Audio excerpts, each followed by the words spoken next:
朋友们，大家好，我是键盘上的上档键。今天没有了前缀关注人工智能了，因为今天我们不讲人工智能了，今天我们讲一个经济制度话题——资本鸿沟。在本频道 AI 通识第8集，我们有提到赚钱的5种方式，其中在说到投资和资管的时候，我们提到了资本鸿沟，但是限于篇幅和主题的原因，我们没有深入的来讨论这个概念。应广大观众朋友们的要求，今天就来开一个篇外，来聊一聊资本鸿沟。自19世纪50、60年代第一次工业革命以来，贵族就逐渐没落了，退出了历史舞台。一个人人平等的社会似乎已经崛起了，但是直到今天，3个甲子都已经过去了，富人的家族依然是富人。福布斯和法国兴业银行曾经做过一个调查报告说，目前大约85%的欧洲富豪的财富都已经传承到了孙子或者孙子女或者更后面一代，1/3的欧洲富豪家族财富都传承到了第5代甚至更后面一代。同时，穷人变成富人的数量，相较于穷人庞大的人口基数而言，是少之又少。除了个别的成功的科技企业家之外，鲜有穷人的家族一跃跻身于富豪俱乐部的。具体到我们自身而言，一定深同感受。我们起早摸黑，为公司尽心尽力，竭尽全力，声嘶力竭，哪怕到正常下班点我们都不敢下班，周末加班早已成了一个常态，手机更是随时待命，分秒必回。对于脑海中闪过一丝本就属于我们自己的长假，想去放松心情，放空自己念头的时候，我们自己都充满了惊慌失措和惶恐不安，甚至自责。同时，我们还要疲于应付不断闯祸、欲求不满、总是和你对着干的小孩，还要照顾年迈孱弱、失去自理能力的父母。你为生活付出了一切的体力、时间、精力、情绪和能力，所有这一切换来的只是恰恰好活着，最多还有一套要靠你一生来还债，却普通的不能再普通的一个小房子。当然，你也可能过着朝9晚5，每年出国旅行，夫贤子孝、无忧无虑的生活。但是你也知道，你这一辈子也就是这个样了。显然，根据我们为数不多的生活经验，我们就知道，这个世界上绝大多数的人都过着和我们一样的生活，他们永远也不可能成为一个随心所欲、财富自由的有钱人。我们知道，无论我们如何努力，我们都跨不过那条鸿沟。我们头顶上有一个透明的天花板，无论我们怎么努力的往上跳，都会被重重的砸下来。既然绝大多数人都是这么活着的，那么生活如此艰难的理由肯定只有一个，那就是整个社会的制度设计就是这个样子的，它必须保证这个社会的绝大多数人一生辛劳，含辛茹苦。当然，对个人剥削的制度设计是方方面面的，比如说财富分配的不公、消费主义的洗脑、国家权力的过度集中、法律体系的冗长等等。我们今天要说的就是一个最根本、最核心的制度鸿沟，它把人类分成了2类，鸿沟的这边和鸿沟的那一边。一旦你出生在了鸿沟的这边，无论你今生今世还是子孙后代，几乎都是无法抵达鸿沟的对岸的。同样的，一旦你出生在鸿沟的对岸，就是这边，那么你的一生还有你的子子孙孙都会快乐的生活在鸿沟的这一边。这条鸿沟就是当今社会划分贵族和平民的分界线，这条鸿沟我们就称之为资本鸿沟。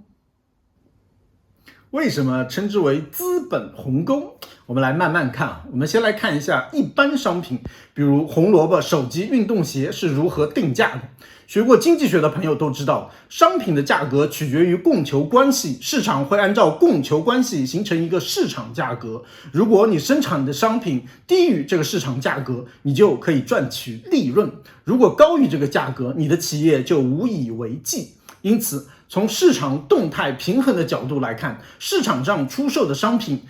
价格都是由它的成本价格加上利润而形成的，而这个商品的成本又是由它的上游厂商卖给它的零部件的价格以及它自身的管理人工成本所组成的。比如说手机厂商就需要购买屏幕啦、芯片啦、内存啦、存储啦等等的部件来组装手机，这些部件的购买就形成了手机组件的成本。很显然，这个模型不仅仅适用于手机，而且对其他所有商品的价格的形成机制都是通用的，比如鞋子啊、袜子啊、帽子啊、衣服、汽车、电脑、汉堡、胡萝卜等等等等。总结一句话就是，商品的价格取决于它的成本和利润，价格里包含的都是实打实的部件和服务。这一点非常重要，我们值得再重复一遍。商品价格里包含的都是实打实的部件和服务。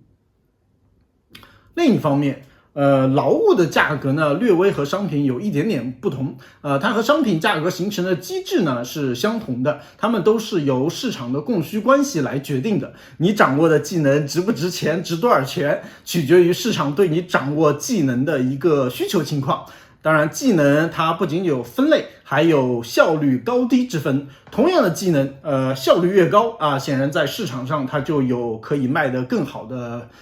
价格。所以市场上劳动的价格和商品不太一样的地方在于，它不是由成本加利润组成的，而是由技能和效率来决定的。但无论如何，这个价格所包含的劳动所产生的服务也是实打实的，是劳动者劳动的体现。好了，说到这里是不是依然平淡无奇？这些稍有经济学常识的人都知道的事情啊。这就是为什么你还被蒙在鼓里的原因。让我们继续往下讲。根据上面提到的一些基本的经济学常识，我们大概就能想出来，所有商品包括服务的价格都是实打实的，要么包含组件的成本和价格，要么包含服务的成本和价格，当然还会包含一些利润的部分。好，那么接下来就是最核心的部分。是的，所有的商品，但是除了一样。除了哪样？股权。股权的定价模式和商品服务的定价模式是有天壤之别的。恰恰是股权的这种定价模式造就了资本鸿沟，将人类划分成了两个阶级，现代贵族和现代平民。股权是如何定价的？当然，股权价格影响因素非常多，可以写好几本书啊。但是最基本的定海神针的价格公式是这样的：股票价值等于市盈率乘以每股收益。这里面每股收益取决于企业的经营状况 ，OK， 没有问题。那市盈率呢？当然和股票价格一样，市盈率的影响因素也非常多，好几本书都写不完。但是最基本的定律，最基本的定海神针公式是这样的：市盈率等于1除以市场利率。将市盈率的公式带入股票价值的公式，我们就得到股票的价值等于每股收益除以市场利率。大家有没有看出来什么问题？没有啊，那我得解释一下啊。我们来看一个例子，比如说有那么一家上市公司，每年的净利润是10亿元。如果当时的市场利率是 2.5%， 那么这家企业就值400亿元。那么10亿除以 0.025 啊，非常简单的数学就可以算出这家公司的市值。假设它发行了100亿股，那么每股的价格就是4元。当然了，这里面我们再澄清一下，股票价格波动的影响因素是非常多的。那么这里给出来的一个价格是它最基本的基准价格，那么有点类似一个不断摇晃的水杯，那么水面呢它会时高时低，但是基准面，水杯的基准面是在那里的，这里计算出来的价格就类似于这个基准面的价格，也就是这里的4块钱。那么这个公司的股票每股就4块钱，无论你买、我买、他买都是4块钱，似乎很公平，对不对？但是这个时候你会不会隐隐觉得哪里已经不对了呢？还没有察觉出来，我们再换一个例子，这次不是一家企业，而是一个上班打工，或者说是上街摆摊的你你一个人生活，一年工作或者说摆摊能赚15万元除去每个月的吃穿住行，每年的娱乐旅游等等，你一年攒了10万块钱，你非常能攒钱15万就攒了10万。那么请问你现在值多少钱？那么正常的情况下，答案肯定是你还是值15万块钱，因为这就是你能找到工作的薪水，你能摆摊的一个基本收入，因为整个市场的价格形成机制，就是这么决定的，它是由你的技能和你使用技能的熟练程度来决定的。那么市场经济的商品服务定价机制就是这么运行的，这也是你赚钱养家糊口的方式。但是在商品服务定价机制之外，这个世界还存在股权，也就是资产的定价方式，也就是刚才我们说的股票价值等于每股收益除以市场利率。如果我们用这个定价方式来给你定价呢，你一年的利润是10万元，因为你存了10万元嘛，所以你一年得到的利润就是10万元。在市场利率是 2.5% 的情况下，你就值400万元，那么就是10除以一个 0.025， 对不对？非常简单的一个计算，是不是觉得自己突然非常值钱了呢？可惜的是，现在的社会机制下是没有人会用400万元来雇佣你的，因为这不是劳力和商品的定价机制。现在大家有没有发觉，股权的定价机制和商品服务的定价机制完全是不一样的？股票的价格是空的，是不含任何零部件和任何服务的。是的，标的它的价格的钱却和含有零部件或者服务的价格用的钱是一样的。换句话说，就是那些公司老总或者说基金经理发行的股票赚到的钱，它是可以用1:1的方式来购买你辛辛苦苦工作制造的产品或者提供的服务的。或者再换句话说，你赚钱的方式是劳动，他们的赚钱的方式是用利率凭空翻出来的，而在市场上购买产品服务的时候，他们之间这两种钱之间却是等效的。这就相当于你和你的同事所创造的这个全世界所有的商品和服务，也就是这个全世界的财富，大部分其实是可以被这些拥有原始股权的有钱人和基金经理所瓜分走的。这就是剥削。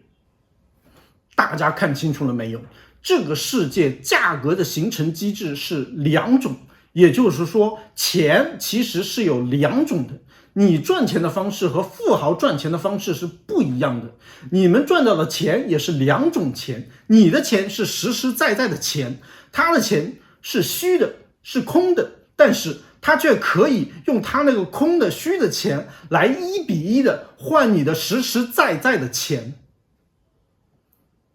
大家现在是不是恍然大悟？为什么创业者的企业一上市，它就能立刻跻身富豪俱乐部？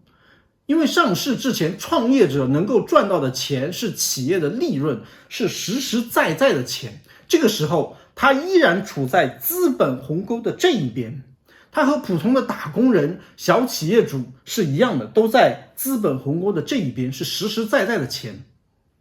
但是企业一旦上市，他就跨越了这个鸿沟，他赚的钱就变成了虚的、空的钱，他就一夜暴富了。另一方面，这两种价格定价机制的不同，由于市盈率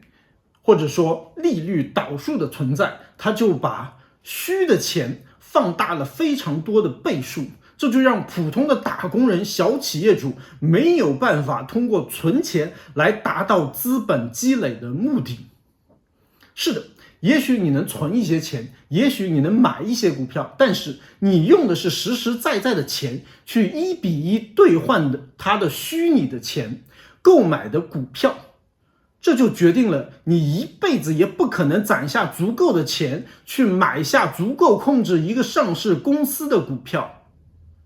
你最终只能是大鲨鱼嘴边等待漏食的小鱼罢了。鲨鱼一个翻身就可以撇下你，让你在无尽的空旷的沙漠里，面对毕生积蓄化为泡影，悔恨交加，肝肠寸断，独自泣不成声。当然，上帝关上了一扇窗，他就会帮你开一扇门。制度设计本来就是这样的，也许数百年之内我们都无力改变，也许这已经是最不坏的制度设计了，至少现代社会还没有把你赚钱的路给堵死，也没有拒绝任何人去赚那种虚的空的钱。鸿沟的两边泾渭分明，楚河汉界，但是阶层之间的流动依然存在。如果你想摆脱现在的生活，跻身富豪俱乐部，唯一的办法就是让自己去赚虚的钱，而不是去挣这些实实在在的钱。而要去挣这些虚的钱，要去鸿沟的对岸，就只有2种方式。一是建立自己的企业并且上市，二是攒钱，攒出第一桶金，去股票市场搏杀吧。虽然大部分人最终会倾家荡产，但是谁又能知道你不是下一个沃伦巴菲特呢？最后提一下，为什么房产那么贵，要穷其一生来买房？因为房产价格的定价机制也是虚的，和股权类似。好了，我们认识到真相之后，人生的路怎么选，最后还要靠你自己去抉择，去奋斗。最后，祝大家早日发财，不要忘了点赞、关注、评论区留言啊！那么我们下期再会。